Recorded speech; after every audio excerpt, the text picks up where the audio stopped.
എല്ലാവർക്കും സൈനേർഡ് Kerala NEET UG കൗൺസിലേക്ക് സ്വാഗതം. നിങ്ങളോടൊപ്പം സംസാരിക്കുന്നത് ഞാൻ ഡോക്ടർ അമൃത, സൈനേർഡിനൊപ്പം. നമ്മളിന്ന് ഡിസ്കസ് ചെയ്യാൻ പോകുന്നത് കേരള നീറ്റ് UG 2025 കൗൺസിലിങ്ങിലെ കാറ്റഗറി എലിജിബിലിറ്റിയെ പറ്റിയിട്ടാണ്. കാറ്റഗറീസ് 3 കാറ്റഗറീസാണ് ഉള്ളത്. ഒന്നാമത്തത് കേരളൈറ്റ്സ്, രണ്ടാമത്തത് നോൺ കേരളൈറ്റ്സ് 1, മൂന്നാമത്തത് non Keralites 2. Eligibility four Keralites. Keralites ആണ് നിങ്ങളെന്നെങ്കിൽ നിങ്ങൾക്ക് എല്ലാ സീറ്റും കേരളൈറ്റ്സിന് എടുക്കാവുന്നതാണ്. അതോടൊപ്പം തന്നെ റിസർവേഷനും എല്ലാം നിങ്ങൾക്ക് പാർട്ടിസിപ്പേറ്റ് ചെയ്യാൻ പറ്റും. കേരളൈറ്റ്സ് ആവണമെങ്കിൽ നിങ്ങൾ കേരളത്തിൽ ജനിച്ച് വളർന്നവരായിരിക്കണം. അതല്ല എന്നുണ്ടെങ്കിൽ നിങ്ങളുടെ രക്ഷിതാക്കളിൽ ആരെങ്കിലും ഒരാൾ കേരളത്തിൽ ജനിച്ച് വളർന്നവരായാലും മതി. ഓൾ ഇന്ത്യ സർവീസ് ഓഫീസേഴ്സ്, അതായത് കേരള പരിധിയിൽ ജോലി ചെയ്യാൻ നിർവാഹപ്പെട്ട ഓൾ ഇന്ത്യ സർവീസ് ഓഫീസേഴ്സിൻ്റെ കുട്ടികളാണ് നിങ്ങളെങ്കിൽ നിങ്ങളെ കേരളൈറ്റ്സ് ആയിട്ട് ഉൾപ്പെടുത്തുന്നതാണ്. അതേസമയം കമ്മ്യൂണിറ്റി, സ്പെഷ്യൽ, PWD പോലുള്ള റിസർവേഷൻ ഒന്നും തന്നെ നിങ്ങൾക്ക് ലഭ്യമല്ല. രണ്ടാമതായി നമ്മൾ നോക്കുന്നതാണ് eligibility for NK1, non Keralites 1ൻ്റെ എലിജിബിലിറ്റി. നിങ്ങൾ കേരളത്തിൽ ജനിച്ച് വളർന്നവരല്ല. പിന്നെ ഞാൻ പറയുന്ന 4 കണ്ടീഷനിൽ ഏതെങ്കിലും ഒരെണ്ണത്തിൽ നിങ്ങൾ ഉൾപ്പെടുന്നു എന്നുണ്ടെങ്കിലും നിങ്ങളെ NK1 ആയിട്ട് ഉൾപ്പെടുത്തും. ഒന്നാമതായി ക്വാളിഫയിങ് കോഴ്സ്, അതായത് +1 +2 പഠിച്ചത് കേരളത്തിലാണ്. നോൺ കേരളീയരല്ലാത്ത മാതാപിതാക്കളുടെ കുട്ടികളാണ് നിങ്ങൾ. അതേസമയം അവർ ജോലി ചെയ്യുന്ന കേരള പരിധിയിലാണ്.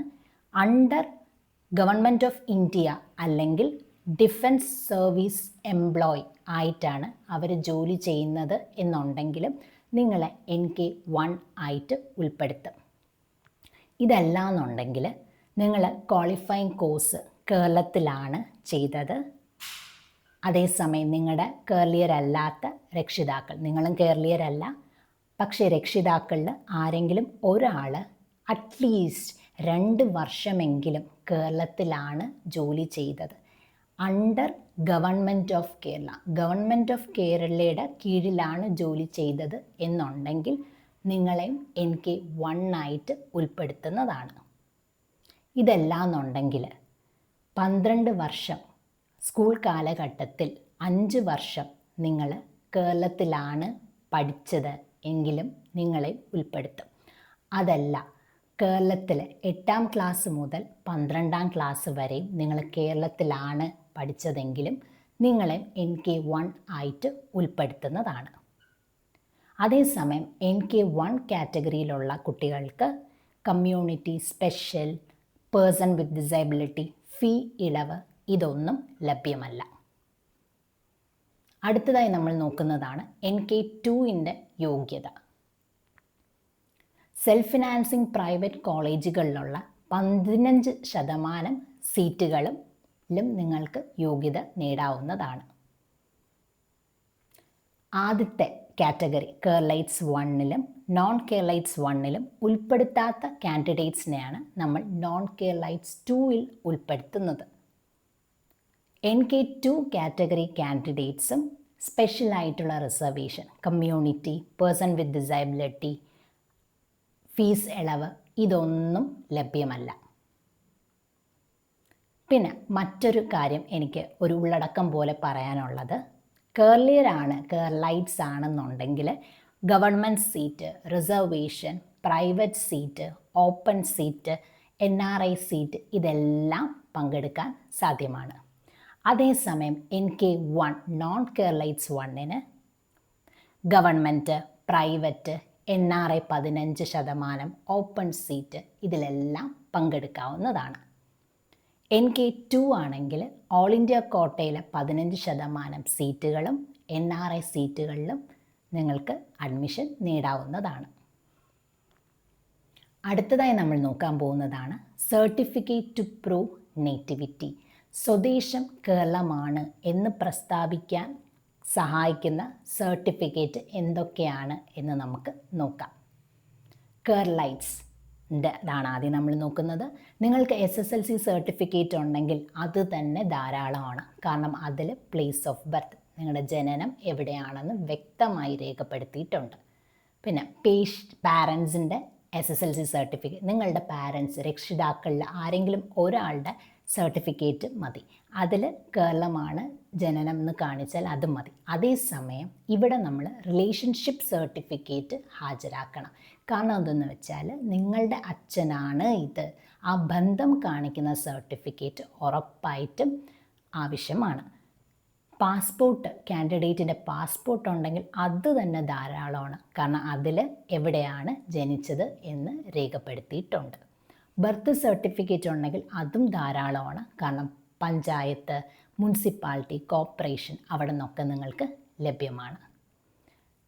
അതേസമയം certificate from village officer, tahsildar, അവർക്കും കേരളത്തിലാണ് നിങ്ങൾ ജനിച്ചത് എന്ന് സർട്ടിഫിക്കറ്റ് നൽകി നിങ്ങളെ സഹായിക്കാൻ കഴിയുന്നതാണ്.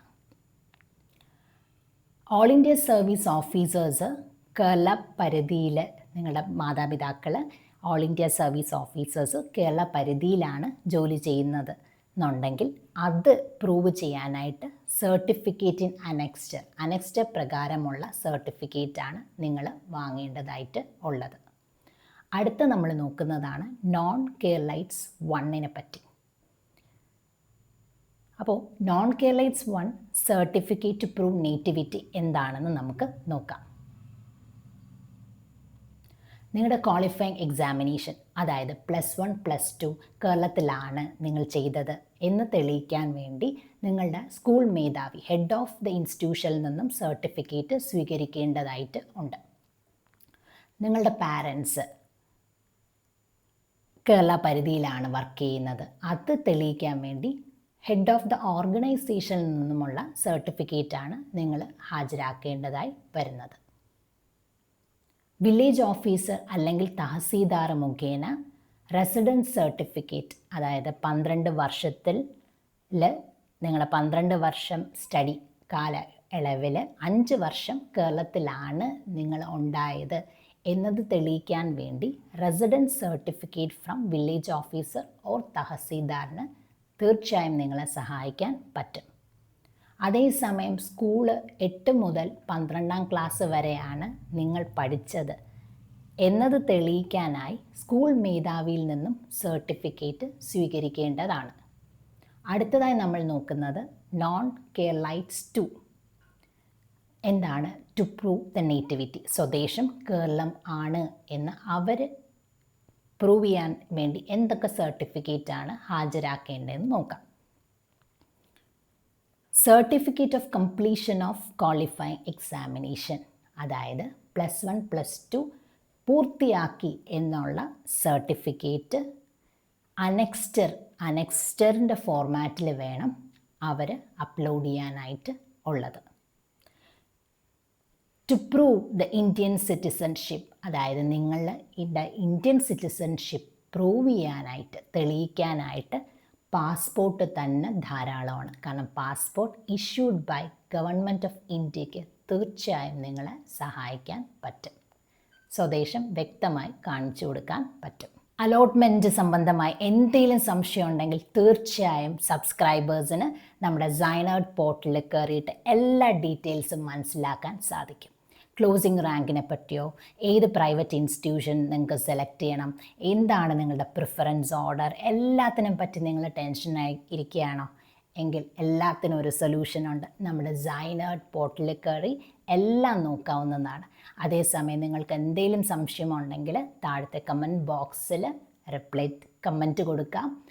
പിന്നെ നമ്മുടെ സൈനേർഡിൻ്റെ നമ്പറുണ്ട്, അതിൽ വിളിക്കാം.